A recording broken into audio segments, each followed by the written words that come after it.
ನಾವು ನಾವು ಸಮಸ್ಯೆಗಳ ಬಗ್ಗೆ 6 ಹೇಳ್ತಿದ್ವಿ ಡಾಕ್ಟರ್. ಇವುಗಳನ್ನ ಹೇಳಿದ್ವಿ ಕಳೆದ ಕಾರ್ಯಕ್ರಮದಲ್ಲಿ ಕೂಡ ಹೇಳಿದ್ವಿ. ಈ 6ರಲ್ಲಿ ಜಾಸ್ತಿ ಕಾಡೋದು ಈ ಯುವಕರನ್ನ ಅಂತಂದ್ರೆ ಈ ಶಿಶ್ನುವಿನ ಸಮಸ್ಯೆಗಳು. ಓಕೆ. ಈ ಶಿಶ್ನುವಿನ ಸಮಸ್ಯೆಯನ್ನ ಇಟ್ಕೊಂಡು ಬರತಕ್ಕಂತ ಬಹುತೇಕ ಯುವಕರುಗಳು ನನ್ನ ಶಿಶ್ನು ಚಿಕ್ಕದು ಅಂತ ಬರ್ತಾರೆ. ಬೇರೆಯವರಿಗೆ ಕಂಪೇರ್ ಮಾಡಿದಾಗ ನನಗೆ ಚಿಕ್ಕದಾಗಿದೆ, ನಾನು ಸ್ವಿಮ್ಮಿಂಗ್ ಪೂಲ್ಗೆ ಹೋಗೋದಕ್ಕೆ ಆಗೋದಿಲ್ಲ, ಚಡ್ಡಿ ಹಾಕ್ಕೊಂಡು ನಾನು ಹೊರಗಡೆ ಓಡಾಡೋದಕ್ಕಾಗೋದಿಲ್ಲ, ಇನ್ನು ಪಬ್ಲಿಕ್ ಟಾಯ್ಲೆಟ್ಗಳಲ್ಲಿ ಉಚ್ಚವೇದಕ್ಕೆ ನಿಂತ್ಕೊಳ್ಳೋದಕ್ಕೆ ನನಗೆ ನಾಚಿಕೆ ಆಗ್ತದೆ, ಏಕೆಂದರೆ ಬೇರೆಯವರು ನೋಡಿಬಿಟ್ರೆ ಏನು ಇದು ಇಷ್ಟು ಚಿಕ್ಕದಾಗಿದೆ ಅಂತ ಹಂಗಿಸ್ತಾರೆ. ಇನ್ನು ಯಾವುದೇ ಒಂದು ಗರ್ಲ್ ಫ್ರೆಂಡ್ ಜೊತೆ ಹೋಗಲಿಕ್ಕೆ ಹಿಂಜರಿಕೆ ಆಗ್ತಾಯಿದೆ, ಯಾಕೆ ಅಂತಂದರೆ ಆಕೆ ನನ್ನ ಕೀಳಿರ್ಮೆಯಾಗಿ ನೋಡಿಬಿಟ್ರೆ ಕಷ್ಟ ಅನ್ನೋ ಒಂದಿದು. ಮತ್ತು ಈ ಹಾಸ್ಟೆಲ್ಗಳಲ್ಲಿ ಅಲ್ಲಿ ಇಲ್ಲಿ ಓದ್ತಾ ಇರೋ ವಿದ್ಯಾರ್ಥಿಗಳು ನನ್ನ ಸಂಗಾತಿಗಳೆಲ್ಲ ಸಹಪಾಠಿಗಳು ರೇಗಿಸ್ತಿರ್ತಾರೆ, ಅದರಿಂದ ಅವ್ರಗಳ ಮುಂದೆ ಡ್ರೆಸ್ ಚೇಂಜ್ ಮಾಡೋದಿಲ್ಲ. ಈ ರೀತಿಯ ಅನೇಕ ತೊಂದರೆಗಳಿಗೆ ತುತ್ತಾಗ್ತಾರೆ. ಅಂದರೆ ಅವ್ರಿಗೆ ಕೀಳಿರ್ಮೆ ಉಂಟಾಗ್ಬಿಡ್ತದೆ. ಯಾವಾಗ ಶಿಸ್ತು ಚಿಕ್ಕದಾಗಿದೆ ಅಂತ ಅನ್ಸುತ್ತೆ, ಬೇರೆ ಸಹಪಾಠಿಗಳು ರೇಗ್ಸಕ್ಕೆ ಕೂಡ ಶುರು ಮಾಡ್ತಾರೆ. ಈ ರೀತಿ ಸಮಸ್ಯೆ ಇದ್ದಾಗ ಮಾನಸಿಕ ಒತ್ತಡಕ್ಕೆ ಒಳಗಾಗಿ ಆತ್ಮಹತ್ಯೆಗಳಂತೂ ಬೇಕಾದಷ್ಟಾಗಿದೆ, ಬೇಕಾದಷ್ಟು. ಯಾಕೆಂತಂದ್ರೆ ಮದುವೆ ಮಾಡಬೇಡ ಅಂತ ಹಠ ಇಟ್ಕೊಂಡು ಕೂತ್ಕೊಳ್ತಾರೆ. ಆಗ್ಲೇಬೇಕು ಅಂದಾಗ ಬೇರೆ ಏನೋ ಕಾರಣ, ಕ್ಷುಲ್ಲಕ ಕಾರಣ ಹೇಳಿ ಈ ಕಾರಣ ಹೇಳೋದಿಲ್ಲ, ಬೇರೆ ಏನಾದರೂ ಕಾರಣದಿಂದ ಇದನ್ನ ಮಾಡ್ತಾರೆ. ಅದರಿಂದ ಯುವಕರಲ್ಲಿ, ಅದರಲ್ಲೂ ಸಹ ವಿವಾಹಕ್ಕೆ ರೆಡಿಯಾಗಿರತಕ್ಕಂಥ ಯುವಕರಲ್ಲಿ ಅತ್ಯಂತ ಹೆಚ್ಚಾಗಿ ಕಾಡ್ತಕ್ಕಂಥ ಒಂದು ಪ್ರಶ್ನೆ, ಯಕ್ಷ ಪ್ರಶ್ನೆ ಅಂತಂದರೆ ಶಿಶ್ನುವಿನ ಉದ್ದ, ಗಾತ್ರ ಮತ್ತು ಗಡಸುತನ. ಕೆಲವು ಯುವಕರುಗಳು ಉದ್ದ ಗಾತ್ರ ಸರಿ ಇದೆ, ಗಡಸಾಗೋದಿಲ್ಲ, ನನಗೆ ಬೇಕಾದಾಗ ಗಡಸಾಗೋದಿಲ್ಲ, ಬೇರೆ ಟೈಮ್ನಲ್ಲಿ ಯಾವುದೋ ಆಗ್ತದೆ ಅಂತಂದರೆ ಎರೆಕ್ಟೈಲ್ ಡಿಸ್ಫಂಕ್ಷನ್ ಆಗುತ್ತೆ ಅಂತ ಬರ್ತಾರೆ. ಎರಡನೇದು ಡೊಂಕಾಗಿದೆ ಅಂತ, ಶಿಶ್ನು ನಿಮಿರಿಕೆ ಉಂಟಾದಾಗ ಸ್ಟ್ರೈಟ್ ಇರೋದಿಲ್ಲ, ಡೊಂಕಾಗಿದೆ ಅಂತ ಬರ್ತಾರೆ. ಇದು ಎರಡನೇ ಅತ್ಯಂತ ಹೆಚ್ಚು ಕಂಡು ಬರತಕ್ಕಂಥ ಕಾರಣ. ಮೂರನೇದು ಮುಂದೊಗಲು ಹಿಂದಕ್ಕೆ ಸರ್ಗಲಿಲ್ಲ ಅಂತ. ಇದು ಕಂಡು ಬರೋದು ಕೇವಲ ಹಿಂದೂಗಳಲ್ಲಿ, ಕೆಲವು ಕ್ರಿಶ್ಚಿಯನ್ಗಳಲ್ಲೂ. ಇದು ಮುಸ್ಲಿಂ ಜನಾಂಗದಲ್ಲಿ ಇದು ಕಂಡು ಬರೋದಿಲ್ಲ, ಯಾಕೆಂದ್ರೆ ಅವ್ರಿಗೆ ರಿಚುಯಲ್ ಸರ್ಕಮ್ಸಿಷನ್ ಅಂತ, ಅಂದರೆ ಧಾರ್ಮಿಕ ಮುಂಜಿಯನ್ನು ಅವ್ರು ಸುಮಾರು 7-8ನೇ ವಯಸ್ಸಿನಲ್ಲಿ ಮಾಡಿಸ್ಬಿಡ್ತಾರೆ. ಮಕ್ಕಳಾಗಿದ್ದಾಗಲೇ ಮುಂದಿನ ಚರ್ಮನ ತಗ್ಸಾಕ್ಬಿಡ್ತಾರೆ. ಇದು ಅತ್ಯಂತ ಹೆಚ್ಚಾಗಿ ಕಂಡು ಬರತಕ್ಕಂತಹ ತೊಂದರೆ. ಓಕೆ ಡಾಕ್ಟರ್, ಇನ್ನು ಸಾಕಷ್ಟು ವಿಷಯಗಳ ಬಗ್ಗೆ ಚರ್ಚೆ ಮಾಡ್ತೀನಿ. ಅದಕ್ಕೂ ಮುಂಚೆ ಒಂದು ಬ್ರೇಕ್ ತಗೊಳ್ಳೋಣ. ವೀಕ್ಷಕರೇ, ನಿತ್ಯ ಸಂಜೀವಿನಿ ಕಾರ್ಯಕ್ರಮದಲ್ಲಿ ಒಂದು ಪುಟ್ಟ ಬ್ರೇಕ್.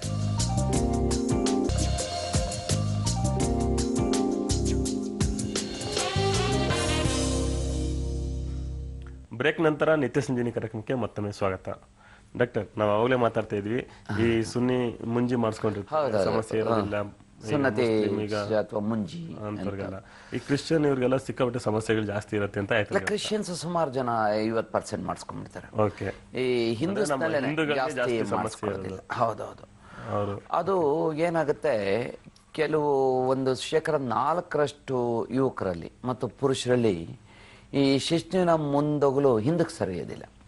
ಸಾಮಾನ್ಯವಾಗಿ ಹಸ್ತಮೈಥುನ ಶುರು ಮಾಡಿದಾಗ 13-14ನೇ ವಯಸ್ಸಿನಲ್ಲಿ ಫೋರ್ಸಿಬಲ್ ಆಗಿ ಚರ್ಮನ ಹಿಂದಕ್ಕೆ ಕೇಳ್ಕೊಂಡು ಚರ್ಮ ಓಪನ್ ಆಗಿಬಿಡ್ತದೆ ಸಹಜವಾಗಿಯೇ.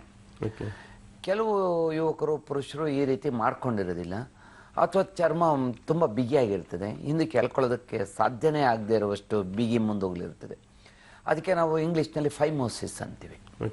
ಇಂತಹ ಸಂದರ್ಭಗಳಲ್ಲಿ ಏನಾಗುತ್ತೆ ಅಂದರೆ ಸಂಭೋಗ ಮಾಡೋದು ಕಷ್ಟ ಆಗುತ್ತೆ, ಶಿಶ್ನುವಿನ ಬೆಳವಣಿಗೆ ಕುಂಠಿತ ಆಗುತ್ತೆ, ಮತ್ತು ಈ ಬಿಗಿ ಮುಂದೋಗಲಿನ ಒಳಭಾಗದಲ್ಲಿ ಈ ಉಚ್ಚೆ, ವೀರ್ಯ ಎಲ್ಲ ಕಲೆಕ್ಟ್ ಆಗಿ ಅದೆಲ್ಲ ಇನ್ಫೆಕ್ಷನ್ ಆಗಿ ಸೋಂಕು ಉಂಟಾಗಿ ದುರ್ನಾತ ಉಂಟಾಗುತ್ತೆ.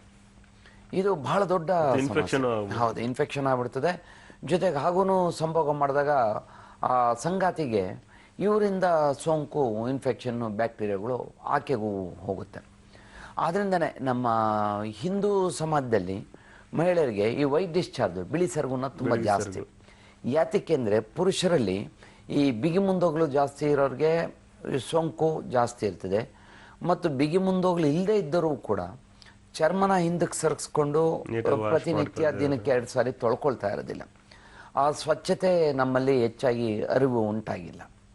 ಇದು ಮೂರನೇ ತೊಂದರೆ. ಬಿಳಿ ಮುಂದೋಗಲನ್ನ ಈ ಮುಂಜಿ ಮೂಲಕ ತೆಗೆಸ್ಕೊಳ್ಳೋದು ಅತ್ಯುತ್ತಮ ವೈದ್ಯಕೀಯ ಅದು ಕಂಪಲ್ಸರಿ ಆಗ್ತದೆ.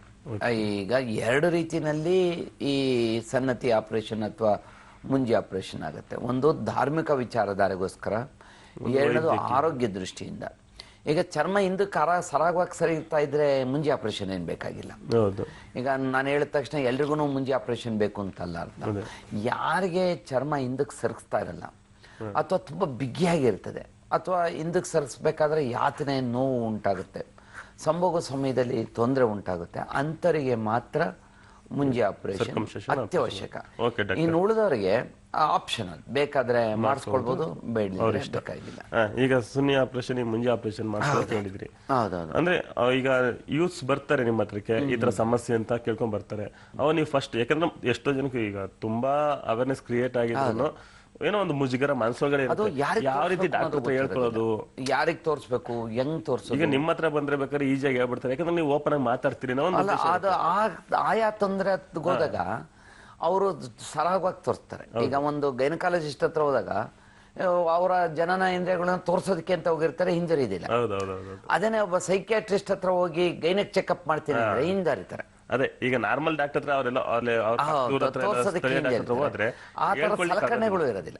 ಎರಡನೇದು ಆ ತರದ ಎನ್ವೈರ್ಮೆಂಟ್ ಕೂಡ ಇರೋದಿಲ್ಲ, ಒಂದು ಪ್ರೈವೇಸಿ ಒಂದಿದಿರಲ್ಲ. ಈಗ ಒಂದು ಫ್ಯಾಮಿಲಿ ಡಾಕ್ಟರ್ ಹತ್ರ ಅಲ್ಲೇ ಕುತ್ಕೊಂಡು 4-5 ಜನ ಒಟ್ಟೊಟ್ಟಿಗೆ ನೋಡ್ತೀವಿ.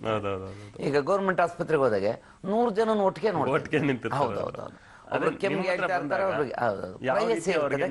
ಜೊತೆಗೆ ಸಮಾಲೋಚನೆ ಮಾಡ್ತೀವಿ, ಕೌನ್ಸಿಲಿಂಗ್ ಮಾಡಿ ಏನ್ ತೊಂದರೆ ಇದೆ ಅನ್ನೋದು ನೇರವಾಗಿ ವಿಚಾರಕ್ಕೆ ಬಂದಾಗ ಅವರು ಅವಾಗ ಬಿಚ್ಚು ಮನಸ್ಸಿಂದ ಎಲ್ಲದನ್ನು ಬಿಚ್ಚಿ ತೋರಿಸ್ತಾರೆ. ಅಲ್ಲದೆ ಇದ್ರೆ ಏನಾಗುತ್ತೆ, ಮುಚ್ಚಿಟ್ಕೊಳ್ತಾ ಇರ್ತಾರೆ. ಈಗ ಶಿಶ್ನುವಿನ ತೊಂದರೆ ಹೇಳ್ತಾ ಇದ್ದೆ, ಬಿಗಿ ಮುಂದೋಗ್ಲು. ಇನ್ನು 4ನೇ ಸಮಸ್ಯೆ ಅತ್ಯಂತ ಹೆಚ್ಚಾಗಿ ಕಂಡು ಬರೋದು ಈ ಯುವಕರಲ್ಲಿ ಮತ್ತು ಪುರುಷರಲ್ಲಿ ಅಂದರೆ ಶೀಘ್ರಸ್ಖಲನ. ಸರ್, ನಾವು ಬಸ್ಸಲ್ಲಿ ಹೋಗ್ತಾ ಇದ್ದಾಗೆ ಒಂದು ಯುವತಿ ಮುಂದೆ ನಿಂತಿದ್ರೆ ಟಚ್ ಆದ ತಕ್ಷಣ ಔಟ್ ಆಗ್ತದೆ ಅಂತಾರೆ. ಫೋನ್ನಲ್ಲೇ ಫೋನ್ ಮಾಡ್ತಾ ಇದ್ದಾಗಲೇ ಔಟ್ ಆಗ್ಬಿಡ್ತದೆ ಸರ್. ನನ್ನ ಗರ್ಲ್ ಫ್ರೆಂಡ್ ಜೊತೆ ಫೋನಲ್ಲಿ ಮಾತಾಡ್ತಿರ್ತೀವಿ, ಸೆಕ್ಸಿ ವಿಚಾರ ಬಂದ ತಕ್ಷಣ ನನಗಿಲ್ಲಿ ಔಟ್ ಆಗ್ತದೆ ಅಂತಾರೆ. ಅಂದರೆ ಶೀಘ್ರಸ್ಖಲನ ಕೆಲವ್ರಿಗೆ ಎಷ್ಟು ಮಟ್ಟಿಗೆ ಜಾಸ್ತಿ ಇರ್ತದೆ ಅಂದರೆ ಹೇಳೋದಕ್ಕೂ ಅಸಾಧ್ಯ. ಸಂಭೋಗ ಕ್ರಿಯೆ ಮಾಡೋದಿರ್ಲಿ, ಆ ಮಾಡೋದನ್ನ ನೆನೆಸ್ಕೊಂಡ್ರೆ ಔಟ್ ಆಗ್ತದೆ. ಬಹಳ ತೊಂದರೆ ಆಗ್ಬಿಡ್ತದೆ, ಅವ್ರ ಸಂಭೋಗನೇ ಮಾಡೋಕ್ಕಾಗೋದಿಲ್ಲ. ಇನ್ನು ಗರ್ಲ್ ಫ್ರೆಂಡ್ ರೂಮ್ಗೆ ಎಂಟರ್ ಆಗೋದಕ್ಕಿಂತ ಮುಂಚೆನೇ ಈತನಿಗೆ ಆಗ್ಲೇ ಲೀಕ್ ಆಗೋಗ್ಬಿಟ್ಟಿರ್ತದೆ. ಇದು ಬಹಳಷ್ಟು ಕಾಡತಕ್ಕಂತಹ ಸಮಸ್ಯೆ.